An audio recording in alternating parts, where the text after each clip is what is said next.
Pakibasa po. Sige po, sabay-sabay tayo. O, 1, 2, 3. Make no excuses. Very good. Make no excuses. O, sabihin mo nga sa katabi mo, alisin mo na ang dahilan mo. Ang dami nating dahilan eh. Di ba may kasabihan nga tayo, kapag gusto may paraan, pag ayaw may dahilan, ang daming dahilan. Nandun ka na sa bahay, kung gusto mong kumain at walang pagkain at meron naman pwedeng makain, iluluto mo lang, may paraan. Pero dahil sa ayaw mong magluto, ang dami mong dahilan. Hindi na ako kakain. Total, gusto ko namang mag-diet ngayon. Pero ang totoo, gusto mong kumain, ayaw mo lang magluto. Hindi naman masisira yan. Ay, tulog ko na lang to, mawawala din naman yung gutom ko. Hihintayin ko na lang, pupunta na lang ako dun sa kaibigan ko, makikikain. Diba? Madaming dahilan. Yung pagod mo na pumunta dun sa kaibigan mo, kung nagluto ka, mas madali pa yung naging trabaho mo. Diba? Hindi ka na nga napagod, hindi ka pa naka-istorbo. Minsan yung mga kaibigan natin, wala na lang magawa yan eh. No? Dahil sa ayaw niyang ma-offend ka, ay oo, wala akong ginagawa, okay lang. Pero ang totoo, marami niyang ginagawa. At hindi niya natapos yung ginagawa niya dahil inistoryahan mo na siya maghapon nung dumating ka doon. No, hindi niya lang masabi, gawid ka. Ado pa yung obra. Baka kasi ma-offend ka, hindi ka na bumalik. Pero ang purpose mo lang pala talaga doon, maging merienda. Kaya ka pumasyal. Alisin na natin ang mga dahilan natin sa buhay. Para maranasan natin yung mga pangako ng Diyos, then make no excuses. God may assign you a demanding task. Kaya nagkakaroon din tayo ng maraming excuse sa buhay kasi parang pakiramdam natin yung binibigay ng Lord sa atin o yung pinapagawa ng Lord sa atin is very demanding. Yung word na demanding is yung parang kailangan magkaroon ng resulta. Eh syempre, kapag kami ginawa ka, kailangan may resulta. Ano ang magiging pakinabang natin doon sa ginagawa natin kung wala tayong magiging resulta? Bakit tayo nag-aaral? Bakit tayo nag-aaral? Gusto natin ng magandang resulta na balang araw magkakaroon tayo ng magandang trabaho, magandang negosyo, magkakaroon ng magandang buhay. Kaya tayo nagtatrabaho o nag-aaral. Gusto natin ng resulta. Sa lahat ng ginagawa natin, it is very demanding kasi kailangan ng resulta. But His call keeps us going when we don't want to go and are ready to quit. Ito ang maganda sa Diyos. Kapag ka nakikita niya na tayo ay nawawalan ng pag-asa o parang ready nang mag-give up, yung pagkatawag niya, yung ipinapagawa niya sa atin, still nandun. Ipinupush through niya tayo. Itinutulak tayo. Ang Diyos, itinutulak niya tayo, ipinupush niya tayo. Hindi niya tayo hinihila. Hindi niya tayo hinihila pababa. Itinutulak niya tayo papunta doon sa takbuhin, papunta doon sa plano niya sa atin. But sometimes, most of us, tinutulak na nga tayo ng Diyos, marami pa tayong dahilan. Lord, hendak iturong kami Diba? Marami tayong dahilan. Jeremiah chapter 1, verses 4 to 14, and then 17 to 19. Sahin natin sa Tagalog. Ganito po yung sinasabi. Sinabi sa akin ni Yahweh, bago ka pa ipinaglihi at ipinanganak, ay pinili na kita upang maging propeta para sa lahat ng bansa. So, hindi aksidente ang bawat tao, no?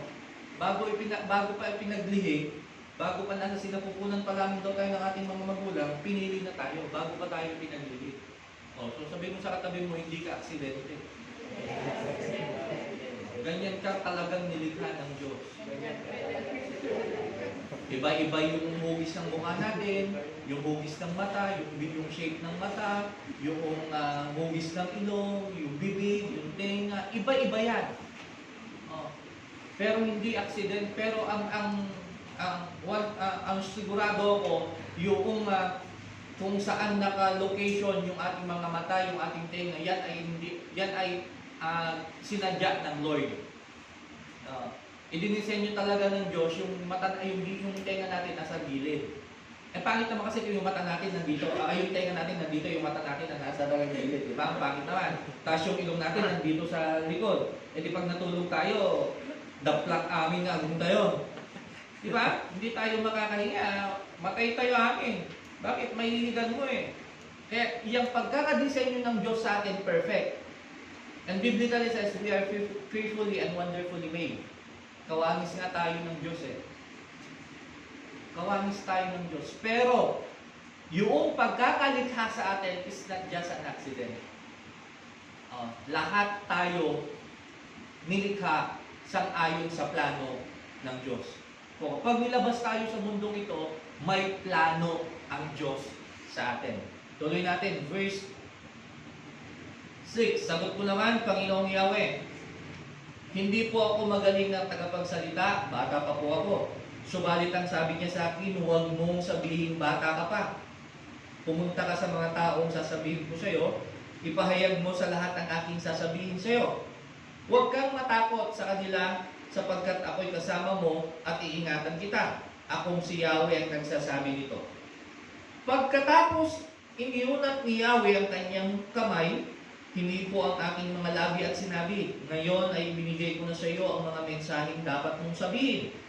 Ibinigay ko na rin ngayon sa iyo ang kapangyarihang mangaral sa mga bansa at kaharian upang sila'y bunutin at ibagsak, wasakin at itapon, itayo at itanim.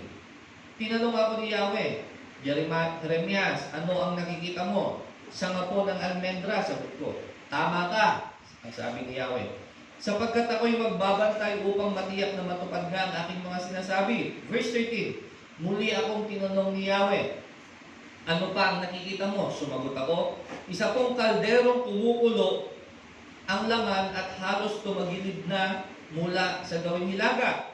At sinabi niya sa akin, mararanasan ng lahat ng naninirahan sa lupain ito ang isang pagkawasa na nagmumula sa hilaga. And then sa verse 17 ng Jeremiah chapter 1 pa rin, humanda ka at magpakatatag, sabihin mo sa kanila ang lahat ng iniuutos ko o iuutos ko. Huwag kang matatakot sa kanila, kundi hahayaan nga kitang matakot kung ikaw ay nasa kalagitnaan nila. Subalit, pakinggan mo itong mabuti, Jeremias.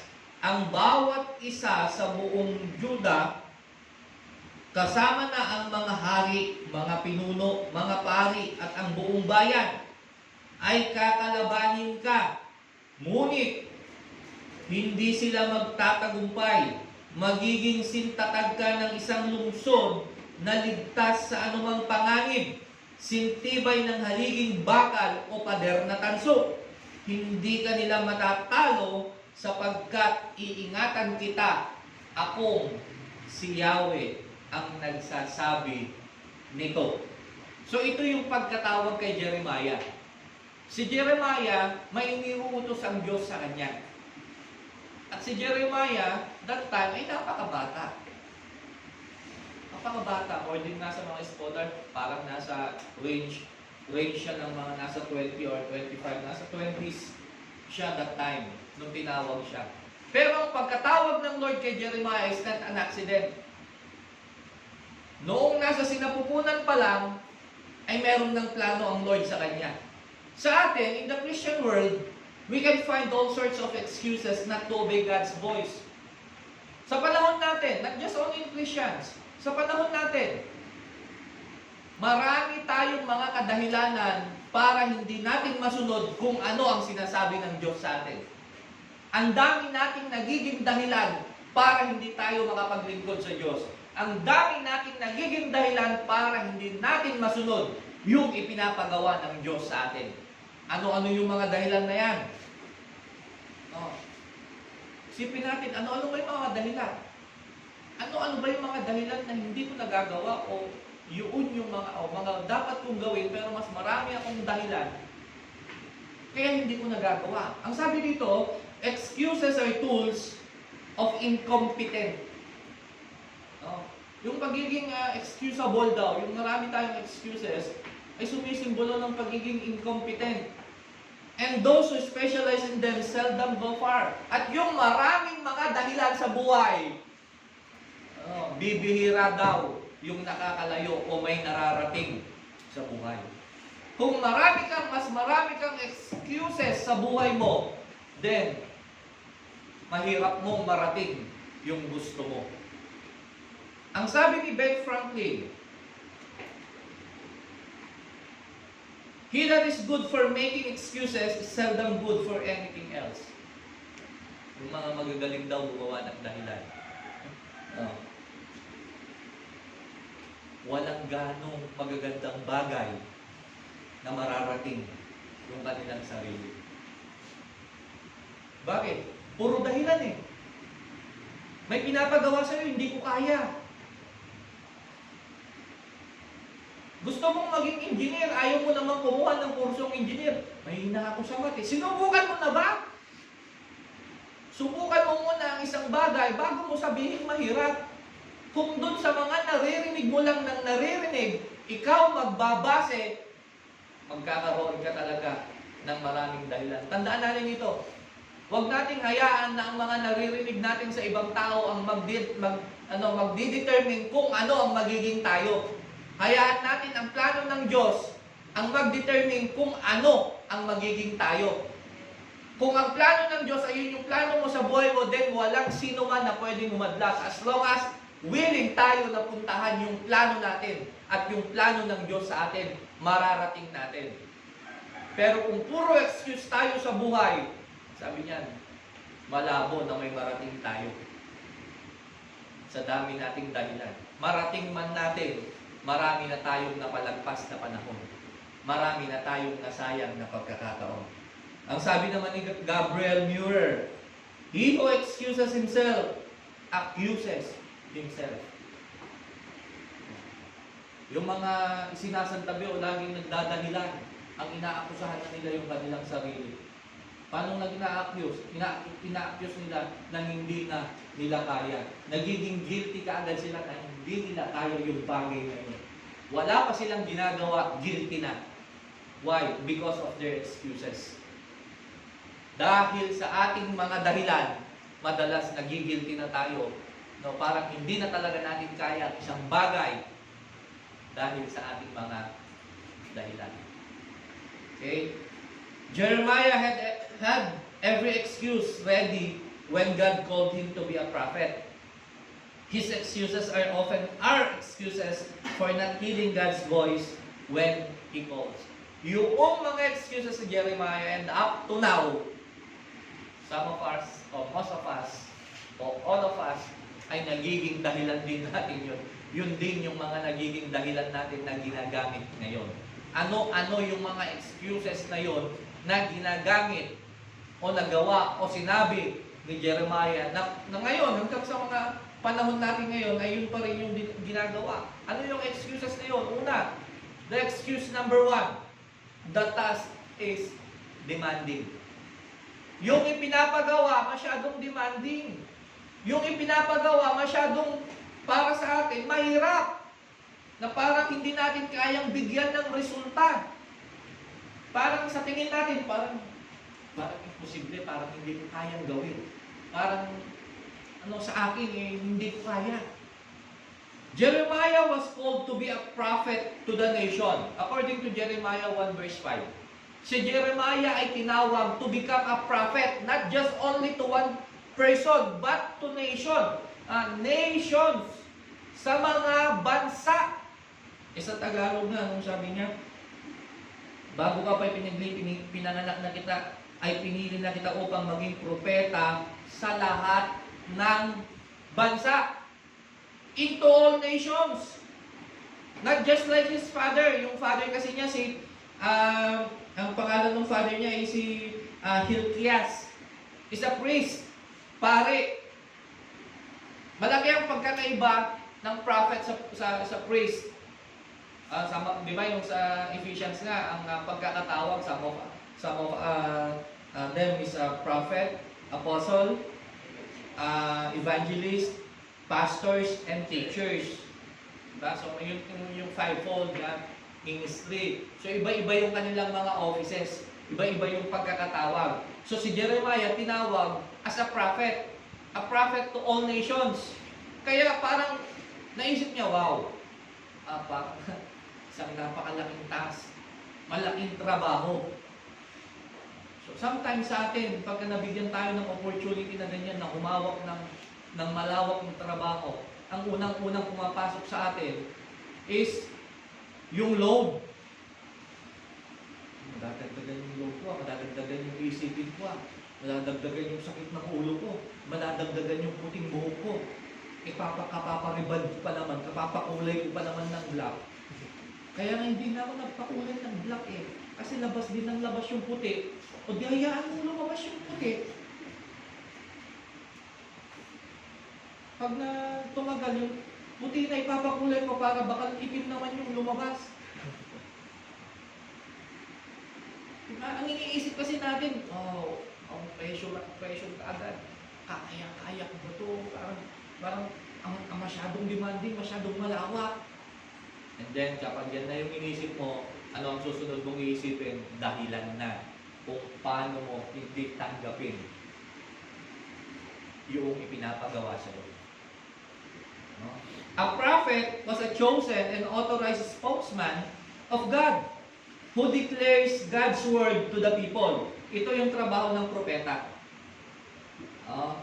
They are chosen. So, chosen lang so hindi lahat pwedeng maging propeta. Hindi lahat yung mga nagpra-prophesy na ito ang pinapasabi ng Diyos. Dapat may confirmation. Ito yung pinapasabi sa akin, ikaw lang naman pala yung nagsasabi. Alam mo, sister, ito yung pinapasabi ng Lord. Ikaw daw yung makakatuluyan ko. Nagpro-prophesy ng kanyang sarili. Ipinakita na niya sa panaginip ko. Huwag na natin itong patagalin, pakasal na tayo. Mga false prophet yun. Pagka mga pansariling interest, yung kanyang pinaprophecy, hindi yan totoo. Sabi niya dito, a prophet was a chosen and authorized spokesman for God who declared God's word to the people. We often think of prophet as a people who can tell the future. Sa Tagalog translation kasi, yung prophet is manghuhula. Isa sa mga translation niya, manghuhula din. Pero hindi kagaya ng mga manghuhula natin dito na binabayaran, no? Kumanta, palad mo. Ay na, sabi niya, bumaknang ka. Sabi niya, yayaman ka. Malapit na, nakikita ko. Pag uwi mo, no, may mahuhulog sa yung pera galing sa langit. O nakadrum, o dinatay ka. Isang drum na pera, puro coins pa. Mahulog sa'yo, nabagsakan ka, matutuwa ka, blessing ba yun? Hindi, di ba? Ikaw naman tungkol. O pag-uwi mo dito, makakasalubong mo, makakabangga mo yung makakatuluyan mo. Siyempre, ikaw naman gusto mo yung makabangga mo, yung gwapo.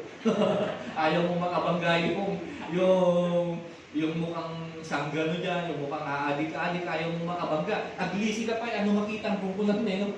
Para hindi ka lang niya mabangga, baka magkatoto. Pero pag pogi yan, kita mo na, yung parang mga ukpa style, yung mga ganyan, ukpagam ng style. Yung mga ganyan. Ikaw pa yung babangga. Pero pag mga negative yung hula, hindi naman totoo yan, hula-hula. Diba? Pero ito lang talaga sa buong buhay ko, wala pa akong narinig na manghuhula. Kung dito sa mundo wala pa akong narinig, wala pa akong napanood na manghuhula, na nahulaan niya yung kapwa niya manghuhula kung kailan mamamatay. Ang nahuhulaan nila yung ibang tao kung kailan mamamatay at kung ano yung ikamamatay. Pero yung mga kapwa nila manghuhula, wala pang nakahula kung kailan sila mamamatay.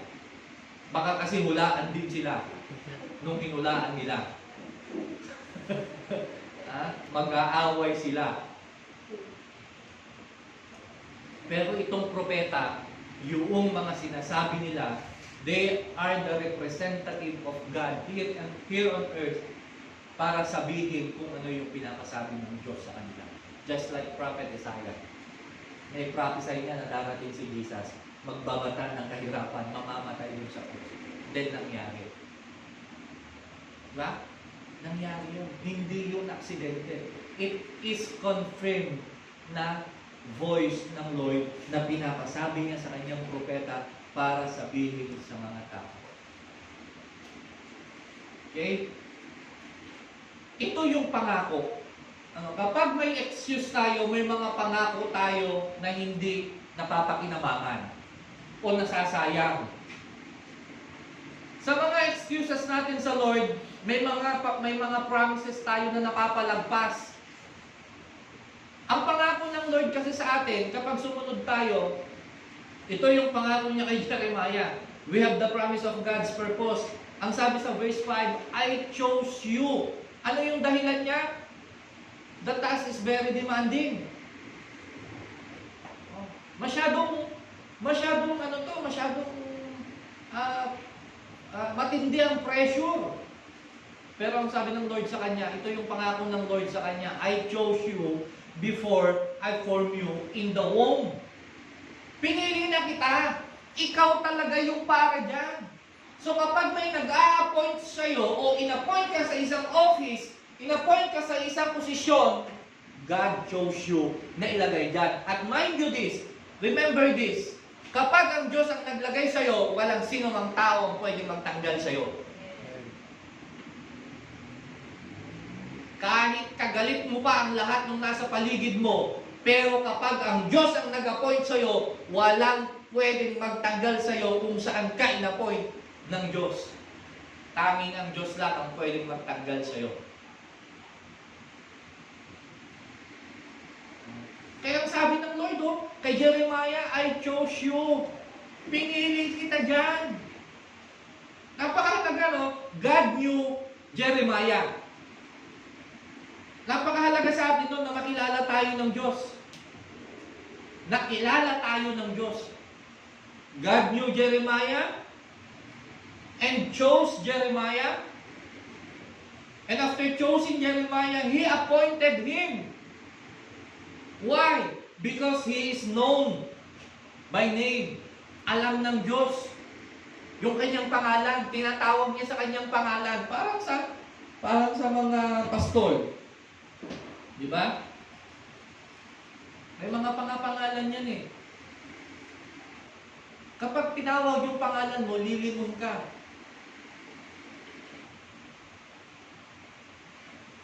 Pangit naman kasi sa halimbawa sa isang leader, may pangalan ka at papaswitan ka. Paano mo malalaman kung nasa grupo kayo? Tayo, hindi tayo ganun. Na itinatrato ng Diyos. Tinatawag niya tayo sa ating pangalan. Why? Kasi nga, pinili niya tayo. Nung after niyang mapili na si Jeremiah, God appointed him. Commissioned him. Napakahalaga na ito, yung na-commission. Ibig sabihin, you are authorized to go. May approval ng Diyos, yung iniuutos siya sa'yo. Di ba't ang ganda niyan? Parang sa atin, parang halimbawa, nagpaalam tayo sa mga magulang natin. May pupuntahan tayo. Halimbawa, pupunta tayo sa kaibigan natin, pupunta tayo sa birthday ng isang kaibigan natin. Okay, pinayagan. Hanggang ano oras kayo? Siguro po, hanggang 12 midnight po. And then, pumayag yung magulang natin, pumayag sa atin. Hindi ba't, sige, mag-enjoy ka na. Hindi ba't ang gaan sa pakiramdam natin nun, na yung pagpunta natin ay parang magiging malaya tayo, parang wala tayong iisipin na, baka magalit si nanay, si ganito na, kailangan ganito yung oras, kailangan ganito. Wala tayong iisipin na ganun. Bakit? Alam na eh. Sige, pumunta ka. Pinayagan tayo. Hindi kagaya nung pumunta tayo na hindi tayo pinapayagan, hindi tayo nakukomisyon, konsumisyon yung aabutin natin. Bakit? Kumakain ka pa lang, narinig mo na yung text. Mama ko ato yun, papang ko ato yun. Hindi ka makakonsentrate. Kararating mo pa lang, gusto mo lang umuwi. Kaya kung minsan sa atin, nahihirapan tayo doon sa parang ang hirap maglingkod. parang ang hirap nung pinapagawa ng Lord sa akin. Baka hindi ka pa nako-commission ng Lord kasi ang dami mong excuses sa buhay mo.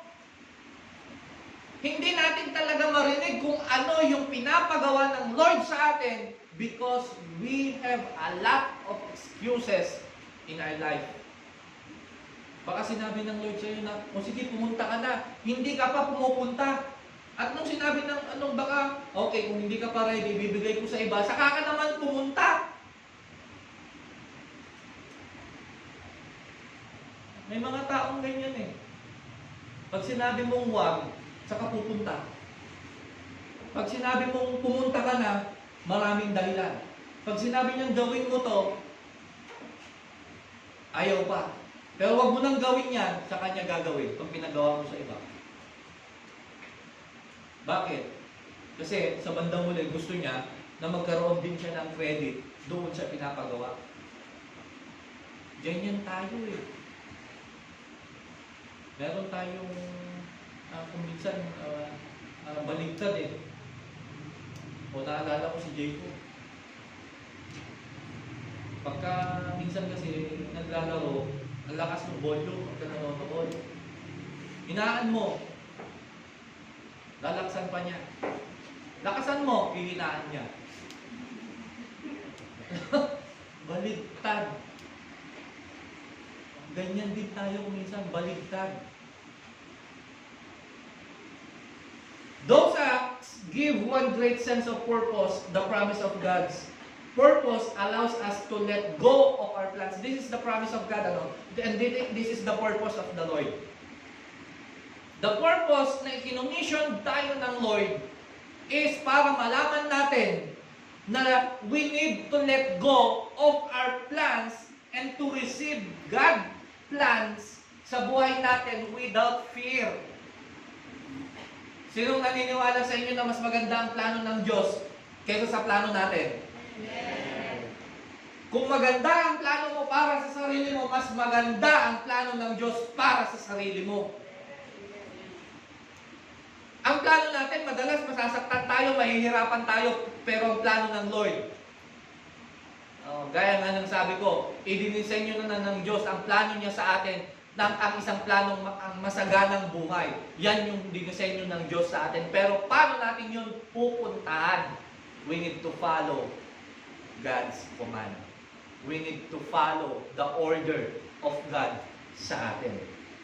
Like Jeremiah and Jesus, we need to accept that our future is not our own. We are God's.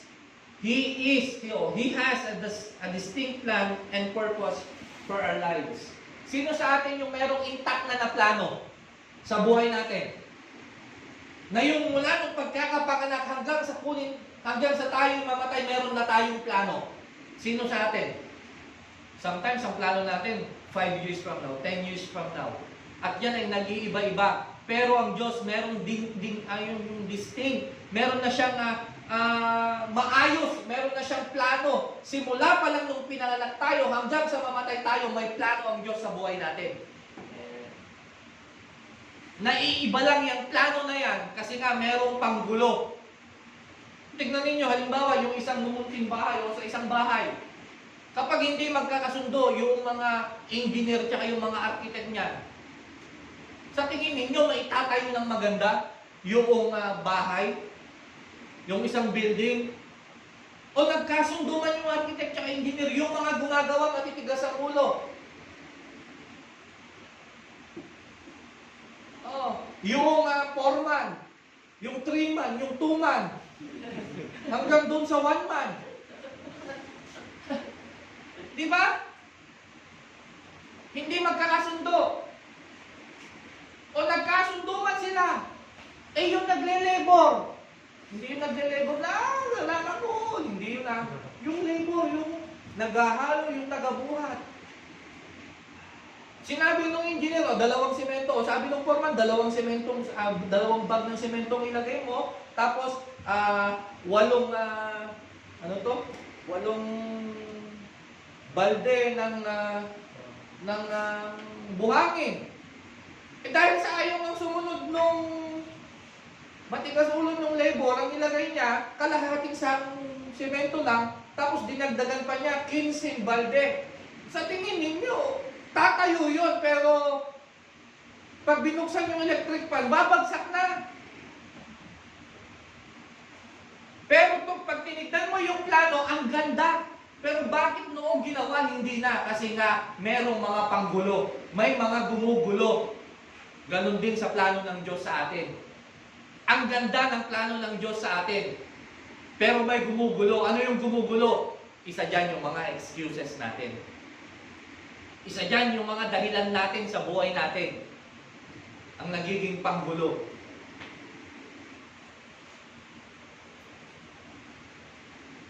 Diba? Ang ganda na ng plano eh. Bakit pa natin guguluhin? Ang ganda na ng plano ng Diyos. Eh kung titignan natin yung Jeremiah chapter 29 verse 11, I have a plans for you, plans to prosper you, not to harm you. Plans to give you hope and a good future. Tignan ninyo yung future na yun. Ano pa nga ako ng 1 Corinthians chapter 2 verse 9, ang sabi niya, wala pang mga mata ang nakakakita, wala pang mga tenga ang nakakarinig, ni hindi pa sumasagi sa isipan ng tao ang magagandang plano na inilaan ko sa inyo. Tingnan ninyo, ano na ang pinakamagandang nakita ng ating mga mata? Mas higit pa daw doon. Ano na ang pinakamagandang narinig ng ating mga tenga? Mas higit pa daw doon. Ano na yung pinakamagandang sumagi sa isip natin? Mas higit pa daw doon yung plano ng Lord. Eh paano natin mararating? Huwag kang gumawa ng dahilan. Palingunin mo ulit yung katabi mo. Sabihin mo, tama na ang dahilan. Pangalawa na excuse. 35 lang naman to na excuse. Medyo senior cut ko na eh. Kaya 35 lang. Pangalawang excuse, my talent is inadequate. Hindi sapat yung aking talento. Hindi ko kaya. Parang kulang yung aking talento. Nung sinabi ng Lord, I will make you a prophet for all nations, sabi niya kay Jeremiah, ano sagot ni Jeremiah? Sabi niya, I protested. No, Lord. No, Lord. Sabi niya, bakit? Sabi niya, look, I don't know how to speak. Hindi ako marunong magsalita sa maraming tao. Hindi marunong magsalita sa maraming tao, no? Pero pag walang tao, salita ng salita, di mas mahirap yun. Yung salita ka ng salita na wala kang kausap, mas mahirap kaya yun, di ba? Yung pinapagalitan mo yung sarili mo, tapos magkwentuhan kayong dalawa ng sarili mo. Eh sinong tatawa? Kayo ng sarili mo. Eh pag may nakakita, ano ang iisipin? Di ba? Sabi ni Jeremiah, oh, ayoko. No Lord, wag ako. Bakit? Hindi ako marunong magsalita. Same as with Moses. Ganyan din yung naging alibay ni Moses ay yung naging dahilan niya eh. Sabi niya, ikaw ang gagamitin ko, pumunta kay Paraon. Ikaw ang magiging mensahero ko. Sasabihin ko kung sabi ko, hindi ako marunong magsalita. Tignan mo nga, pautal-utal ako. Sa Ilocano, sabi kita man Lord, ang bigdal-bigdal na. Paano magiging tagapagsalita? So, totoo naman kung minsan, yung mga may tinatawag na stage fright. Di ba? Yung ang ganda-ganda ng practice mo nung nakita mo na yung maraming tao, nawala na yung sasabihin mo, yung tuwing mo, tagil-gil pa yung nakasdayon eh. Parang nagkaroon ng intensity 12 na lindol, yung tuhod mo lang naman. Tapos yung hindi naman mainit naman, nanginginig ka. Ang sabi ng iba, yung totoo lalo na dito kapag magsasalita ka sa pulpito, nagkakaroon ng ground yung mic, vibration yung mic, kung kuna na dyan di ba, pagka nagsasalita, yung mic, hindi madaling magsalita sa harap ng tao, ng maraming tao. Sa totoo lang, hindi talaga madali. Alam nyo ako, sabi mo ako nung high school ako, nung nag-aaral ako, hindi ako magmimerienda kahit recess time na pag wala akong kasamang lalabas, papunta doon sa kantin. Pagpapasok ako sa gate, nakayuko lang ako. Sakalang malakas ang loob ko pag nandun na ako sa classroom mismo namin kasi kabisado ko na yung mga ugali. Tsaka lumalakas ang loob ko pag oras ng exam. Kasi kung mahiyain ka pag oras ng exam, babagsak ka. Pinuskulan rupa ka. Pinuskulan rupa ka, damag answer dyan, kaabay na. Kasi kung mahiyain ka, bagsak yan. Pero sa totoo lang, mahiyain ako noon. Hindi ko kaya umarap din. Sa maraming tao. Natandaan ko pa, mahiyain na nga ako. Ito namang teacher ko nung high school, yung advisor ko. Ako pa ang isinali doon sa pageant nung entrance. Anong talent ko? Nahihiya nga ako sa maraming tao. Talent ko alam yung ginawa. Merong isang yung classmate ko nandun sa harap. Nung lumabas na ako, pinasa niya lang sa akin yung bola. Dinribble ko 3 beses, binalik ko sa kanya, bumaba na ako.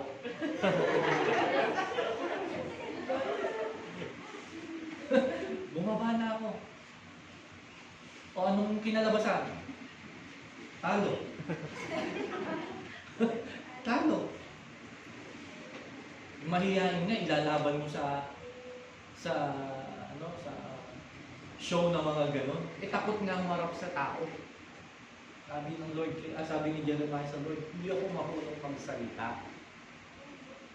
Marunong tayong magsalita, hindi lang natin alam kung ano yung sasabihin. Di ba? Marunong tayong magsalita.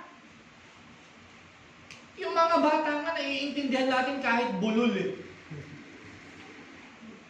Diba? Naiintindihan natin and sometimes, kung ano yung sinasabi nila, yun na rin yung sinasabi natin.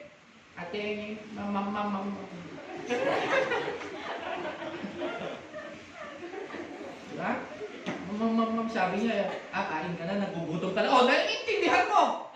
O, tapos kung susubukan mo, mamam ka na, mamamamam. O, kamo, alam mo kung ano na yung sinasabi niya. Nakapagsalita ka kung ano yung sinasabi niya dahil alam mo kung ano yung sasabihin mo. So kaya tayo nahihirapan na sabihin yung ipinapasabi ng Diyos sa atin kasi hindi natin alam kung minsan yung sasabihin natin. Kaya tayo nahihirapan. O kaya sa tingin natin ang hirap sumunod sa Diyos kasi hindi natin alam yung sasabihin natin.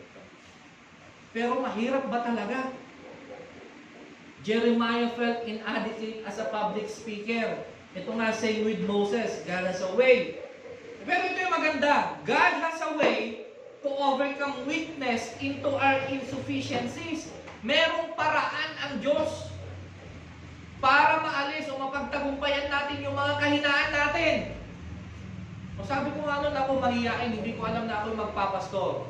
Pero hindi ko naman sinasabi sa inyo ngayon na ako pastor na makapal ng mukha ko. Mahihain pa rin ako. Pero dahil sa alam ko yung sasabihin ko, malakas ang loob ko. Dahil ipinapasabi ng Diyos sa atin. Parang ngayon, hindi yung mga sinasabi ko, hindi ko naman pinaraktis to eh. Hindi naman natin pwedeng praktisin lahat kung sasabihin natin. Na kailangan matapos, sana pinaserox mo na lang.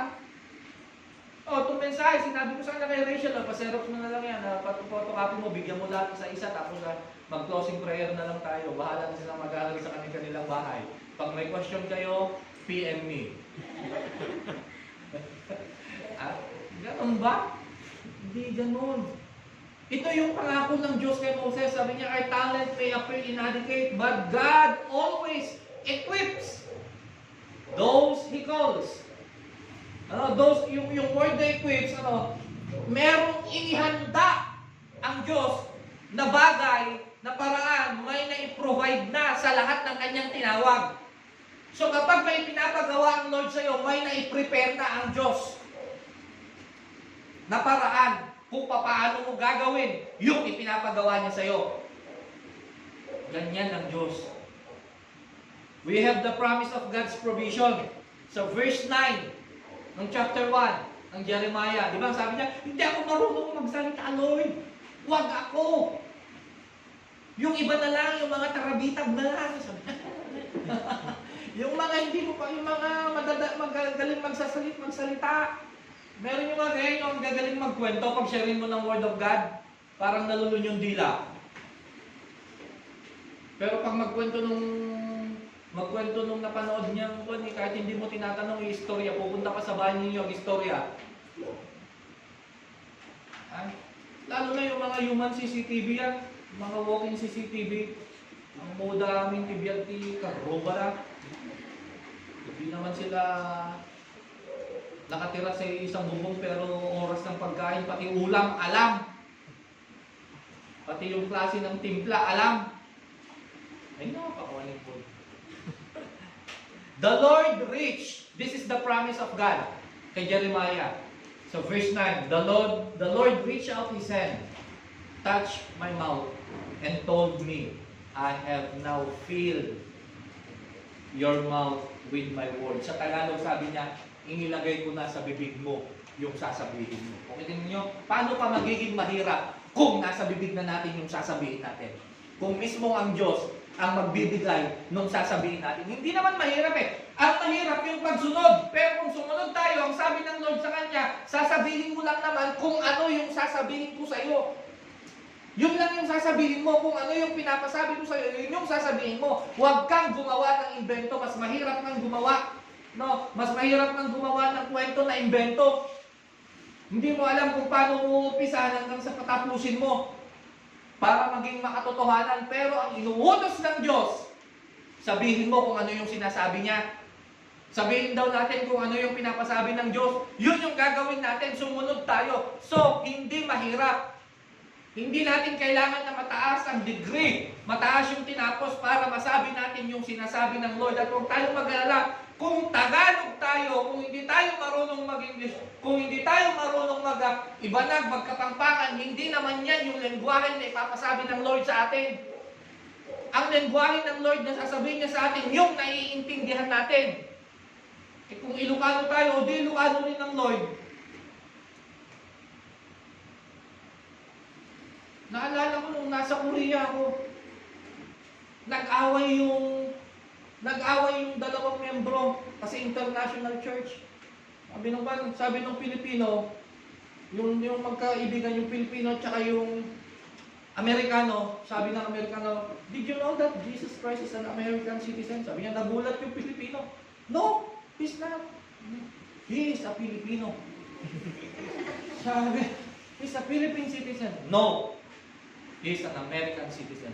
I told you, he's a Filipino. He's a Filipino.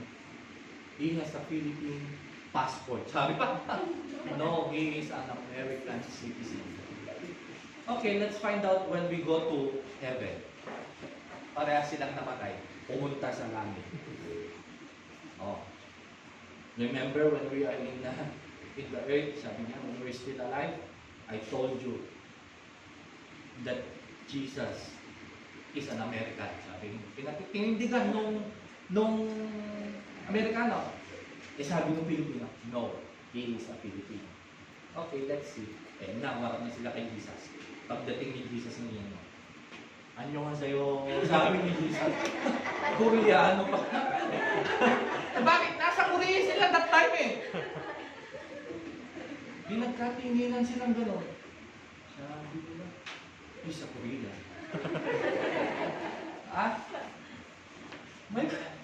Kung ano ang lengguwahe mo, yun yung iuutos ng Diyos sa'yo. Yun yung sasalitain niya sa'yo. Alam ka naman magsalita siya ng Arabic sa atin.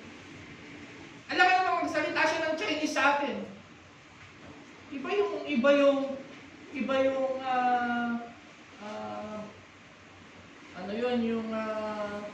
lengguwahe. O parang sa Korea, yung putak, sabi doon eh, please. O pagka sa Tagalog, yung putak. Ano, di ba di sumalao? O kaya yung madaling araw, parang ang manok. Hindi mahirap o hindi magiging mahirap ang anumang ipinapagawa ng Diyos sa atin kung makikinig lang tayo dahil sinasabi na ng Diyos kung ano yung gagawin natin. Nandyan na eh. Para tayong nag-exam. Na ibinigay na ng Diyos yung sagot. O ito yung sagot sa exam mo. Ang hirap-hirap naman mo. Exam mo pa? Mahirap kung hindi mo talaga titignan. Mahirap kung hindi mo babasahin. Mahirap kung hindi mo papakinggan.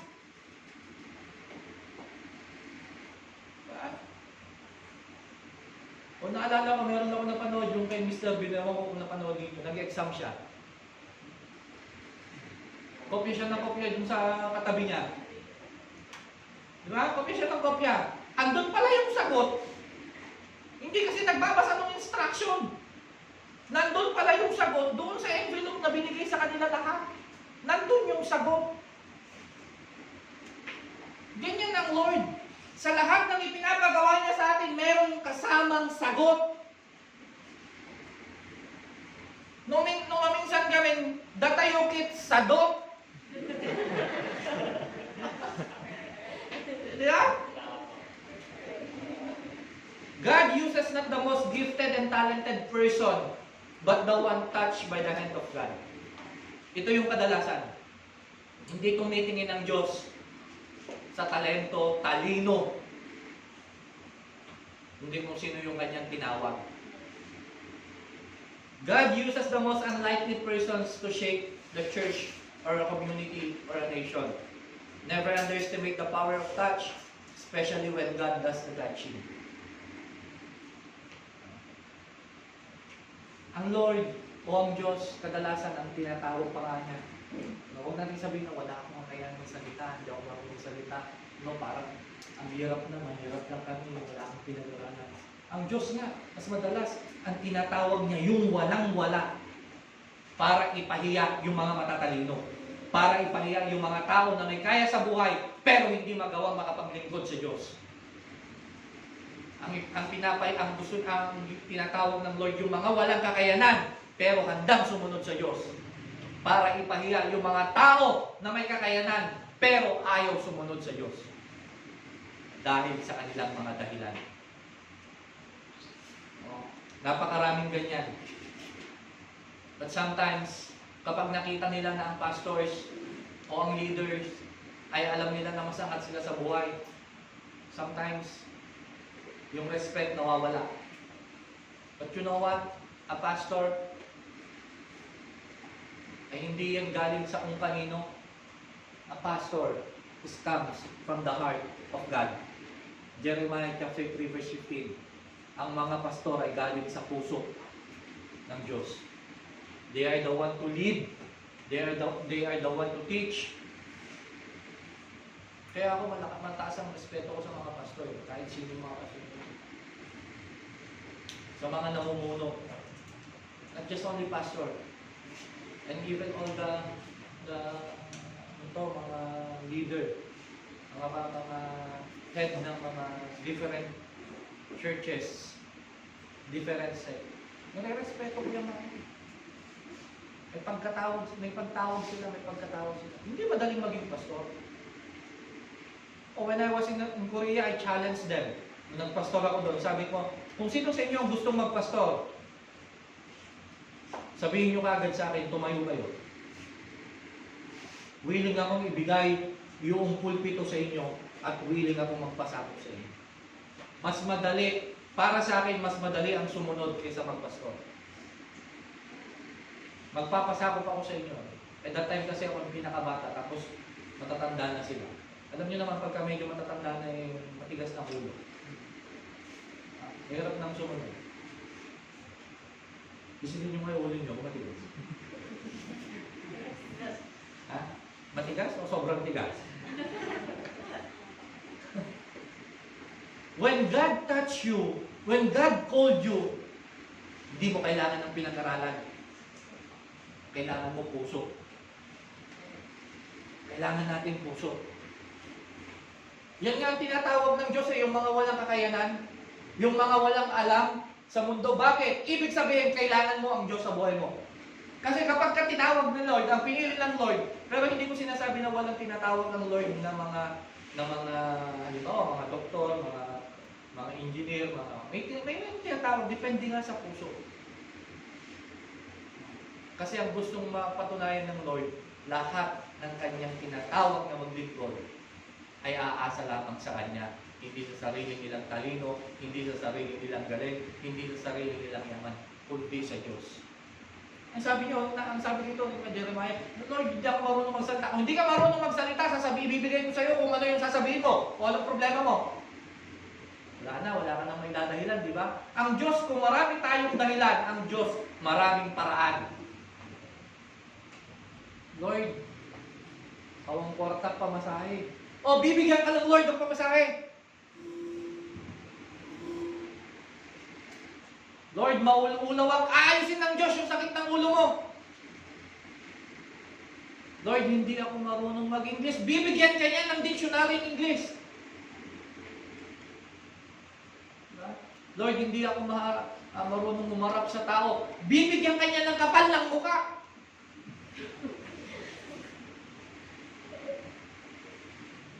Yung 1 metro yung pagitan ninyo, nararamdaman niya yung ilong mo.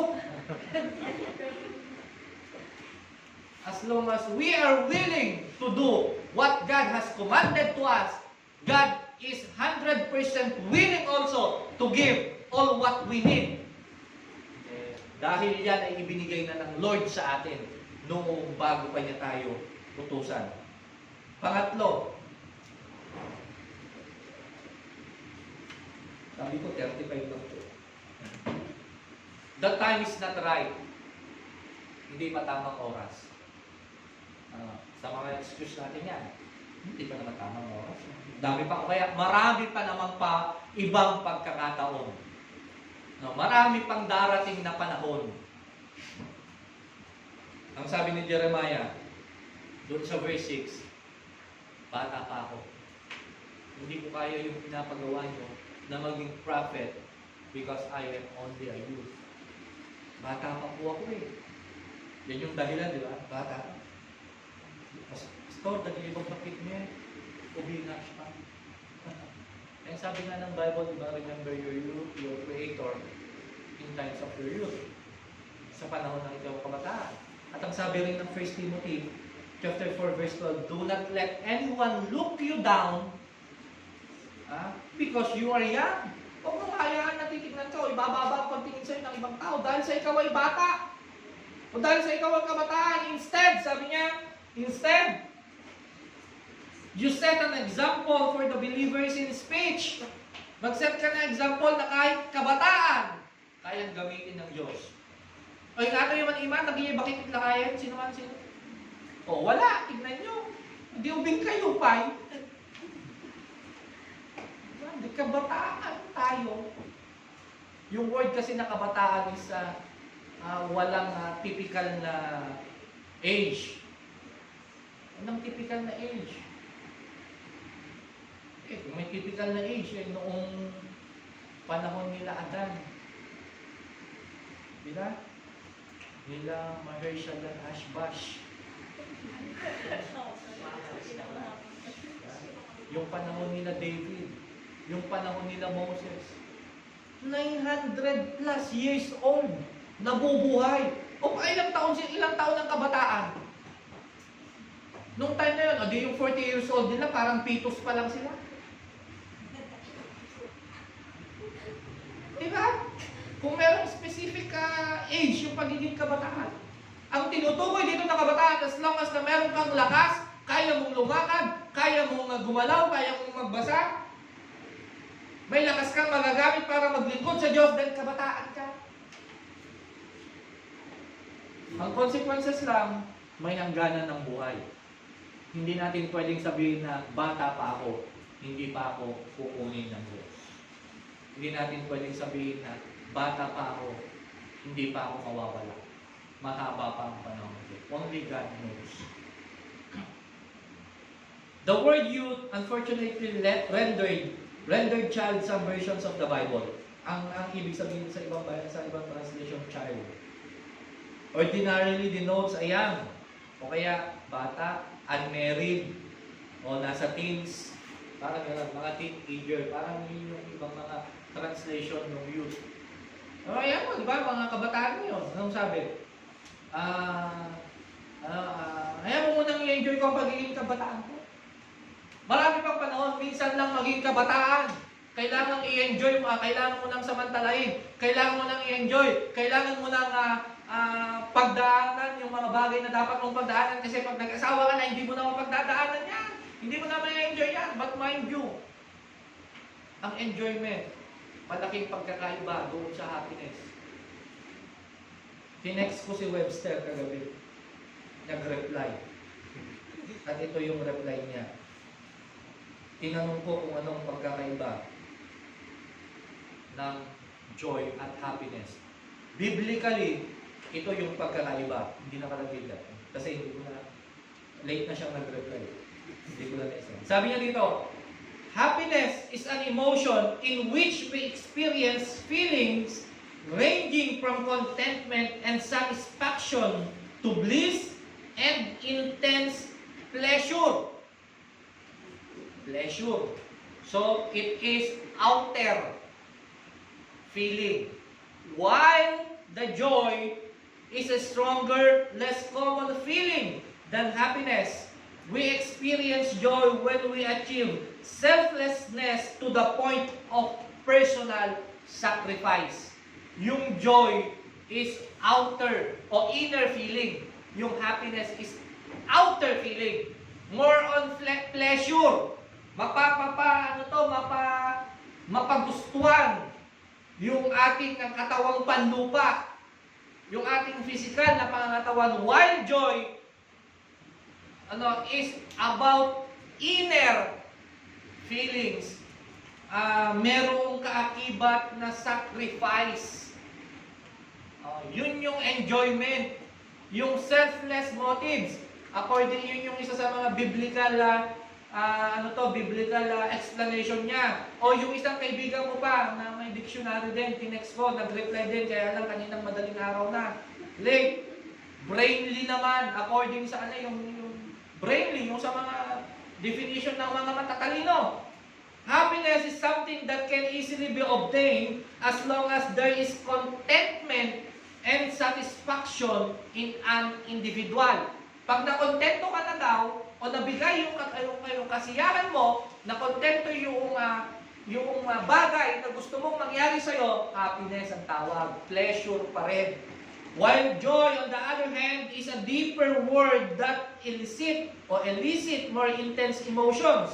It is usually obtained by doing a personal sacrifice or selflessness. Tignan ninyo, halos parehas yung sinasabi ng mga matatalinong tao sa sinasabi ng Bible, ng biblical term about joy and happiness. Kaya pansinin natin, doon sa fruit of the Holy Spirit, anong nakalagay? Love, joy, hindi happiness. Kasi ang happiness is more on pleasure. Kaya mali yung sinasabi na, i-enjoy mo. No, hindi enjoyment ang pagkakaroon ng pleasure. It is happiness. Huwag natin sabihin na bata tayo, kailangan nating maranasan. Na habang bata, maranasan natin yung uso kasi ngayon Pastor, uso ngayon sa mga kabataan. Pagka hindi ko pinagdaanan to, mawawala ako sa uso. Hindi lahat ng uso tama. Kung uso pumunta ng impyerno, sasama lahat ng tao? Hoy, tara, saan? Sa impyerno, uso ngayon ang pumunta doon. Doon ngayon yung in. O, di ba? O, pumunta ka ng mga mountain, picturean mo. Nakita sa Facebook, nung nakaraan nun, yung doon sa party ng Quirino. O, lahat ng friend ko sa Facebook, yun yung maraming bulaklak. Sa? Landingan. O, pagdating ng January, lahat ng profile nandun. O, nung nakaraan naman, si Magbot. Mga bundok-bundok. Why? Uso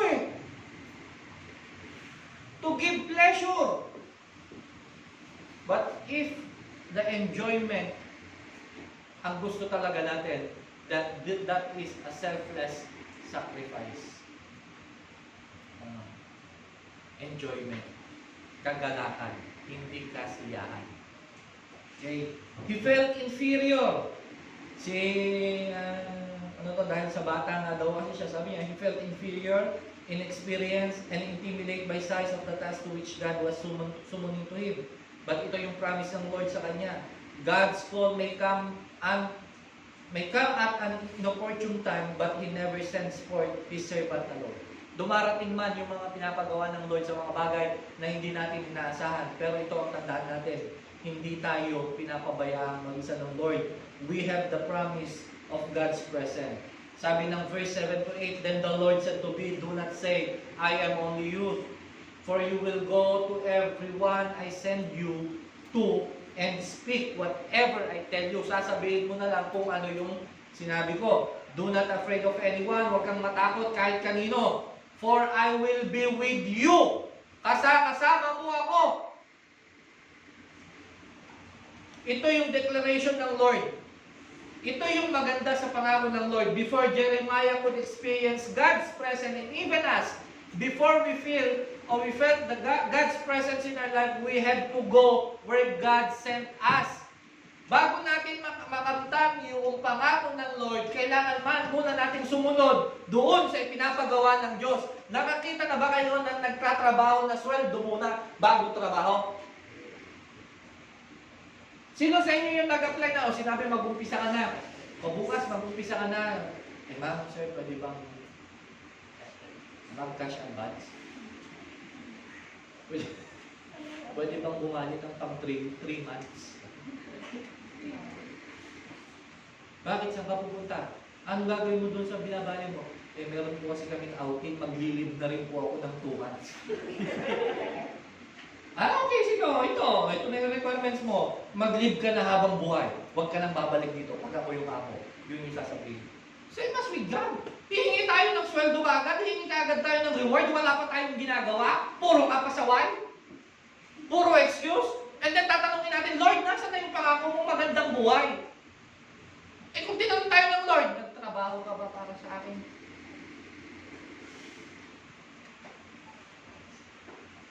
Diba? Huwag nating maliitin yung mga bagay na meron tayo.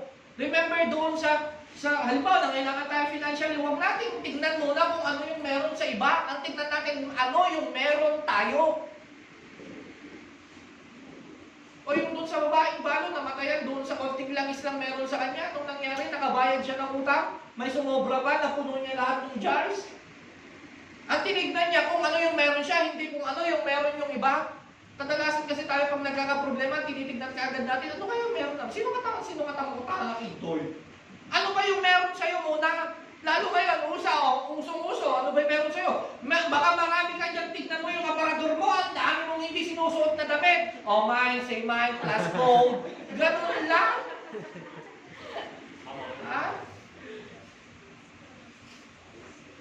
O code plus mine, o no bogus buyer, kanya doon, no joy reserver. Alam mo, mga gano'n, di ba? Okay yan, kaysa yung wala kang gagawin na, ano problema, isang mulat, puro ka sa akin. Humanap ka muna ng paraan dun sa problema kaysa gumawa ka ng dahilan dun sa problema, kasi kapag puro dahilan, walang problemang malulutas. Pero kapag paraan ang hinahanap natin, andyan ang Diyos, ang lawak-lawak ng kanyang kapamaraanan na pwedeng ibigay. Mas nauuna lang kasi tayong mag-excuse sa buhay natin. Sabi nyo, God sent him and speak him what God told him and reject fear. Someone said that when God called us to a task, He does not give us a roadmap to follow and leave us to our resources.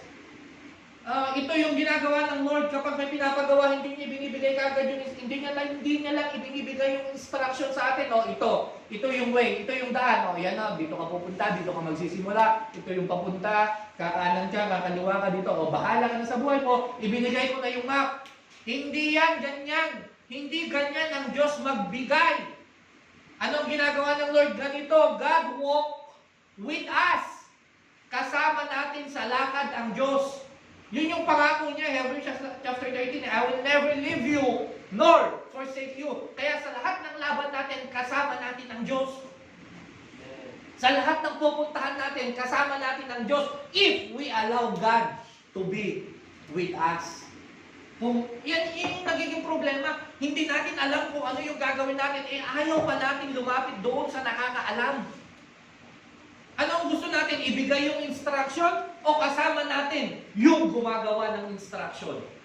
At siya na mismo yung magtuturo. Hindi ba't magiging safe tayo? Halimbawa sa pagbiyahe, kapag alam na nung nag-drive, yung pupuntahan mo, malaya kang makakatulog, makakapagpahinga. Safe ka makakatulog dahil alam mo na kahit matulog ka, makakarating ka doon sa pupuntahan mo kasi alam nung nag-drive yung pupuntahan nyo.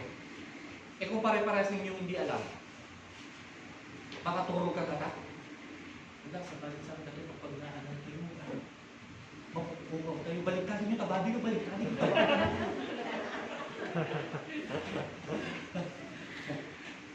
Eh pagka sigurado may natulog pa doon, makatuturo ka pa, mapupukaw tayo ng Rudy. Nagmepay, turog mo. Pero pagka ang nag-drive ay alam, ay ang gurok ka pa.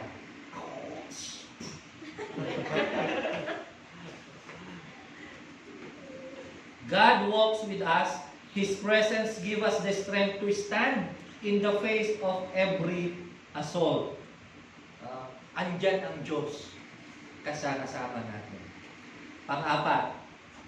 O, 31 na lang. The excuse. The teaching is dangerous. Nakakatakot yung ipinapagawa ng Diyos sa kanya o yung pinapasabi ng Lord sa kanya. The Lord did not give Jeremiah a joyful message of deliverance to announce, but a tragic message of judgment. God used the image of a boiling pot to communicate His coming wrath. Ang sabi kasi doon, sa verse 13, again the word of the Lord came to me inquiring, what do you see? And I replied, I see a boiling pot. Its lip tilted from the north to the south. Kumukulong kaldero na tumatapon na yung dugo. Ay, yung tubig. Ibig sabihin, yung wrath o yung parusa ng Diyos ay tatapon na sa kanila. Kaya ang sabi ng Lord kay Jeremiah, sabihin mo sa kanila. Kanino? Doon sa bayan ng Israel. Sabihin mo sa kanila, puntahan mo sila na kung hindi sila magbabago, kung hindi sila tatalikod doon sa ginagawa nilang pagsamba sa mga Diyos-Diyosan, yun yung sabi. No, doon sa mga Israelites, lilipulin ko sila. Kaya sa tingin ni Jeremiah, parang nakakatakot sa buhay. Kasi nga, ang hirap magbalita ng pangit na balita. Kahit totoo yan, kapag pangit yung ibabalita mo, ang hirap. Pero kapag magandang balita, excited ka. Pagka good news, hindi pa tinatanong, sinasabi mo na. Kaya matotoo eh, hindi dapat puro magaganda sa pakinig yung gusto natin marinig. Alamin natin yung katotohanan. Kasi Jesus na parito, ang Panginoon na parito, hindi para babyhin yung pakinig na, mahal kayo ng Diyos, kahit nagkasala kayo, okay na. Pag nagkamali kayo, okay na. Mapagpatawad ng Diyos. Ulit-ulitin mo ka. Okay na. Hindi masama ang humingi ng tawad. Kapag alam mong mali mo, mali tayo, humingi tayo ng tawad pag may nagsasabi. Kaya ako, pagka sinabi ng Lord, di baling magalit ang taong makakapakinig. Masaktan ang taong makakapakinig, masunod ko lang yung pinapasabi ng Lord. As long as na wala akong sasabihin na pangalan, hindi ko siya pinepersonal.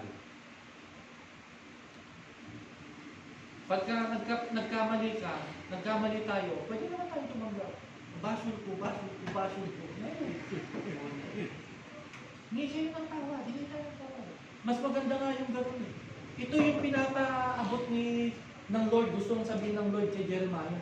Pero tingnan niyo, hindi yung ipinapaabot ng Lord kay Jeremiah is babala. Sabihin mo sa kanila. Pumunta ka, sabihin mo sa kanila. Pag hindi sila bumalik sa akin, ang aking hatol ay babagsak sa kanila. Hirap nun. Pansinin din ninyo. Kapag hindi maganda ang ipaparating mo sa kanila, ang hirap tanggapin. O halimbawa, sabihin nyo, mag-aya kayo sa church. Alam mo ba ang impyerno? Pag hindi ka pumunta ng church, sa impyerno ka pupunta. Natakot yun. Pero pag langit ang pinag-uusapan, ay naku, ang ganda-ganda ng langit. Oo nga, alam mo, gusto ko rin dyan sa langit. Pero pag impyerno ang pag-usapan, alam mo ba, napakapangit ng impyerno. Magaling. Nakakatakot pa rin siya. Sa bahay ng pagtungtungan ka. Sabi mo, kita banda dito. Matatakot. Pero yun yung totoo. Na kapag hindi tinanggap o tumanggap at nagbago ang isang tao sa kanyang kasalanan, hindi siya makakarating doon sa langit. Sa church din. Hindi lang mo sa church. Sabi ka, punta tayo sa church. Ang ganda-ganda ng church. May pagkain doon. May kainan doon. Merong outing. Ang dami yan. 2 jeep, may elf na. Pero pag walang outing, pag nainlangin, ang pay na makakit. Diba? Ay, bato-bato sa langit. Tamaan, mabuunan. Jesus' teaching contained mercy and judgment, grace and punishment. And even Jesus, sa teaching ng Lord, hindi puro magaganda. Sinasabi niya kung ano yung totoo. Ang sino mang tumanggap sa Ama, ang sino mang magsisi, makakamit yung buhay ng Ama. Pero ang hindi magsisi, kaparusahan ang kanilang makakamit. Hindi nananakot ang Diyos, nagsasabi ng katotohanan. Bakit? Ang sabi ng John chapter 8, diba? Ang katotohanan, alamin natin, dahil yan ang magpapalaya sa atin. Kapag nalaman natin ang totoo, magiging malaya tayo. Jesus' teachings were dangerous too. In fact, it was his teaching that caused him his life. Yung teaching ni Jesus ang nag-cause. Yung kanyang katuruan ang nag-cause na para siya ay katulad ng kamatayan. Pero kailangan niyang sumunod. Sa atin, wala pa namang binabato dito na nag-share ng word of God. May binato na ba? Pinagsasaraan ng pinto marami. Na-experience natin yan. Yung makita na kapailangan din yung mga Bible na mapangkakanyan. Sirang na bila, karatang ito, sirang na pinto. Ipagkamawa na. Diyan ko basing karatang inang mo, ayawan ka no, pastor, kuna na. Yan yung pati yung bata, tuturuan pang mga sinungaling. Diba? Pero kapag grocery na dala mo, ay! Pastor! Tatay ka pa yung urayin! Hindi lang, hindi lang sa lahat yun, blessing. Pagka biyaya, lahat, pagka ano. Pero kapag sometimes alam natin na masakit sa pandinig natin yung katotohanan. Pagka masakit sa pandinig mo, Lord, napalo ako at thank you, Lord. Mahal mo ako. Right? Ang mga anak na pinapalo, mahal ng magulang. Pag hindi ka pinalo at may pagkakamali ka na, ay hindi pwede. Si Jacob ko lang, pagka nagagalit na ako at alam niya pupunta na ako doon sa sabitan ng sintron, yayakap na yan sa akin. Sorry na papa, sorry na po, sorry na. Yayakap na agad sa akin, humihingi na ng sorry. Pag minsan doon ko, hindi, hindi papa. Iyak na yun. Bakit? Nakatikim kasi talaga ng matinding magupit ng sintron. Kaya alam niya na kung ano. Kung ahayaan mo nun, baka paglaki nun, wala na. Hindi na ako re-respeto. Kaya ang mahal, kapag mahal mo ang isang tao, paluin mo pag nagkamali. Sino ba sa atin naman nandito yung gagawa ng tama tapos pinapalo pa? Nagalit yung nanay. Bakit niyo ako pinalulaan? Apay kami na ginaw ka? Bakit kaya nga ginaw ka? Magagalit pang ganon? Bakit niyo ako pinalulaan? Bakit kasi nagluto ka? Sinabi ko ba magluto ka? Hindi ba dapat ako magluto kahit pagod ako magluluto ako, maglilinis ng bahay? Bakit ka naglinis ng bahay? Lumayas ka dito! Hindi kita pinalaking ganyan! Hindi ba nire-rewardan yung mga mababait? Nire-rewardan yung mga marunong sumunod? Ganyan din sa Diyos. Kung ang ama natin, ang magulang natin dito sa lupa, mag-reward, how much more ang Lord? Ang promise niya, what God says through us may be dangerous, but God gives us the strength to endure. We have the promise of God's prevailing. Nasabi ng Jeremiah 18 verse 1 verse 18 and 19, today I am the one who made you fortified city, an iron pillar, a bronze walls, against the whole land, against the kings of Judah, its officials, its priests, and population. They will fight against you. Yung mga hari, yung mga namumuno, no, and even lahat ng tao doon sa lugar na pupuntahan mo, magagalit sa'yo.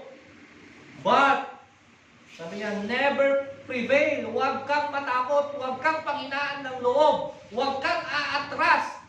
Sumunod ka lang. Why? I am with you to rescue you. Hindi ba't napakagandang pangako yan ng Lord? Hindi ba't napakagandang parang panghawakan niya na kahit anong hirap na dumating sa atin, ang sabi ng Lord, I am with you to rescue you. Nalulunod ka, sasagipin kita. Nasusunog ka, sasagipin kita. Naghihirap ka, sasagipin kita. Malungkot ka, sasagipin kita. May sakit ka, sasagipin kita. Yan yung pangako ng Diyos kung marunong tayong sumunod sa Kanya. Kung hindi tayo matatakot na sumunod sa pinapagawa niya.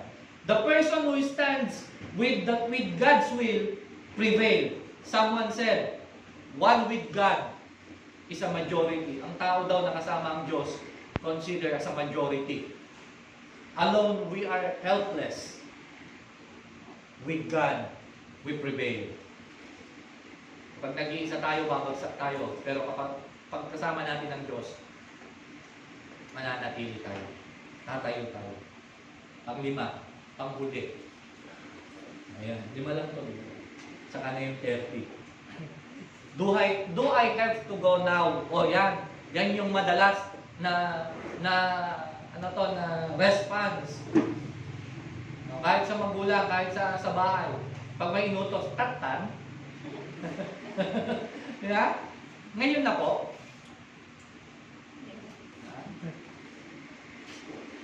Kunin mo nga yung pagkamot ko sa likod. Ngayon na po. Ay, hindi. Bukas pa kasi. Bukas pa mangangati yung likod eh. Naka-schedule yun. Sabi ng Lord sa kanya, puntahan mo. Ngayon na po. Anak, kung kama nagluto, di pangal daw tayo. Tatan? Ay, nurabi eh. Tapangal daw nga ron. Nurabi eh. Kaya't mo kaya, mangal daw tirabi eh. Di ba? Kadalasan yan yung sagot natin eh. Ngayon na po ba? God was expecting immediate action from Jeremiah.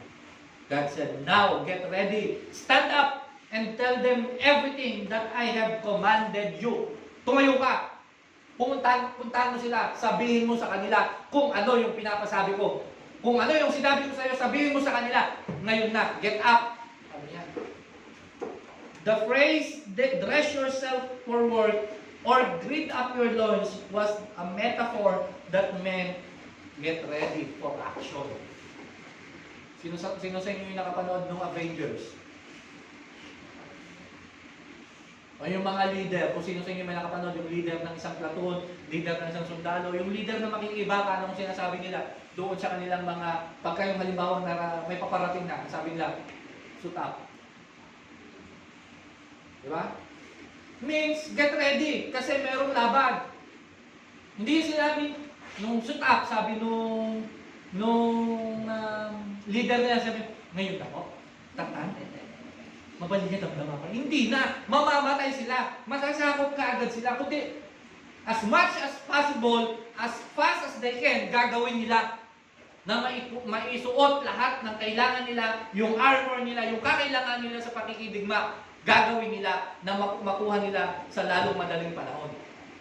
O parang dun sa mga doctors, I'm sure familiar kayo, mga nanonood ng Korean novela. Pagka tumawag, may emergency, nakahanda na sila. Ihanda na nila yung mga gamit para pagkasabi, anong sakit nito? Sabi niya, dito, punta lang, dito, dito. Yung iba lang, dito lang sa Pilipinas, yung sabi, Adakwartam. Ano pangalan? Yung nanyanagan na, taga-ano, doon, Ma'am, yung kupo na ba, nanginit agura, alam na kayo daging information. Taga ano, manood ang kakabsa. Hindi, balo. Kaano pa'y natay, may tatang mo. No siya tigas jay, sumaron naman tayong inang ko, pumut-pumutik.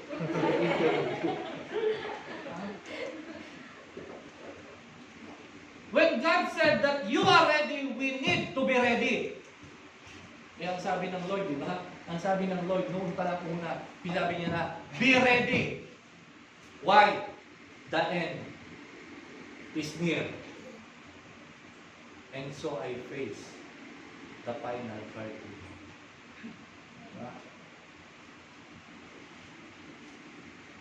Maging handa na kayo. O maghanda kayo. Bakit? Malapit na dumating ang anak ng tao. So dapat pinag-aandaan natin. Kailangan ng mga dapat na gawin natin, lahat ng kailangan natin i-prepare, i-prepare na natin. Hindi yung, ay nagagawin pa yun. Nabaya pa yun.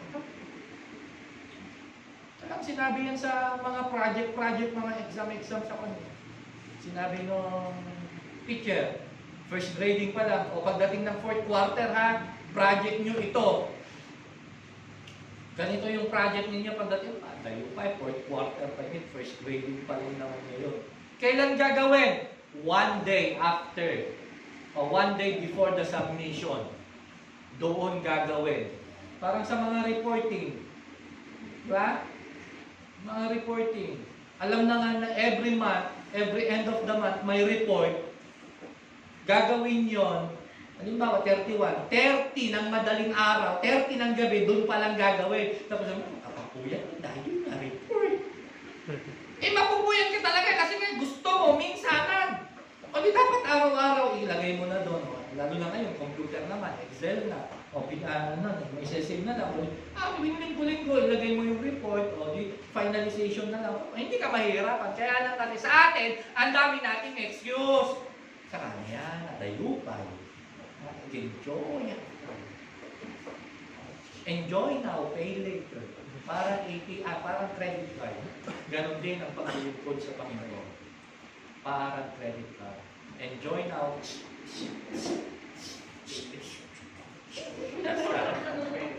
Then pay later. At good ka. Namitin. Kanya, gamitan na Shopee. Kakamay ka. Nagdudugtog. Gamin online. Lazada. Mga parcel. Oh, ma'am! Yung nagdi-deliver, hindi ka na itinatanong, kilala ka na. Alam na. Tapos problema sa credit card. Darating yung sweldo, pupunta lang sa ATM, withdraw, bayad. Wala na. Kaskas na naman sa susunod.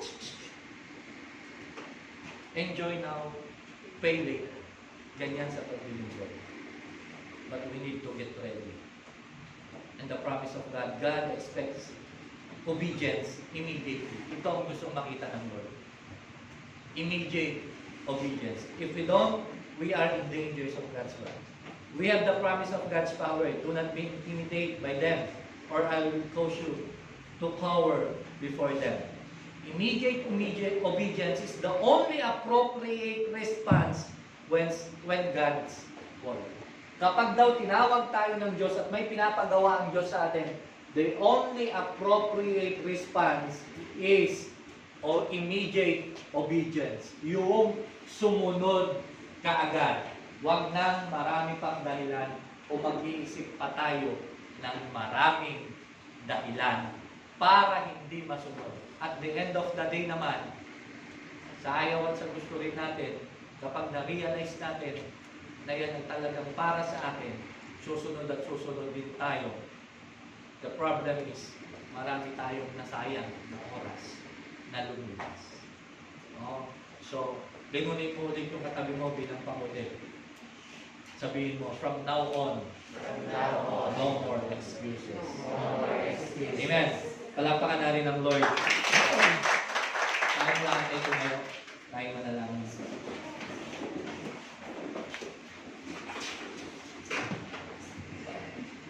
Lord, thank you po sa oras na ito at muli mo kami iluwin muli mo kami tinuruan, Panginoon. Salamat sa iyong mga salita, sa iyong pagtutuwid.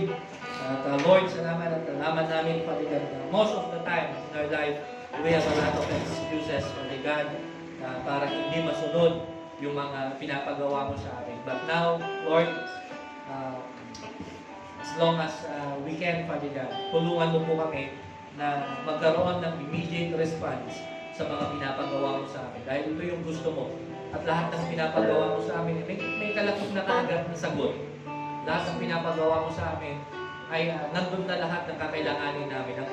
Ang dapat na lamang namin gawin, Panginoon, ay sumunod sa iyong pinapagawa. Lord, bigyan mo kami ng pusong mapagpakumbaba, pusong masunurin, na nais na gawin ang mga bagay na patuloy mo pinapagawa sa amin. Salamat po ng maraming Panginoon, sa buhay din ng ating mga kapatid. Teach us, Father God, in every day of our life. Matuto kaming sumunod sa kung ano yung pinapagawa, kung ano yung plano mo, at hindi kung ano yung plano namin. Thank you, Lord, because there is enjoyment in serving you, Father God. Salamat ng maraming. This all we pray in Jesus' mighty name. Amen. God bless you.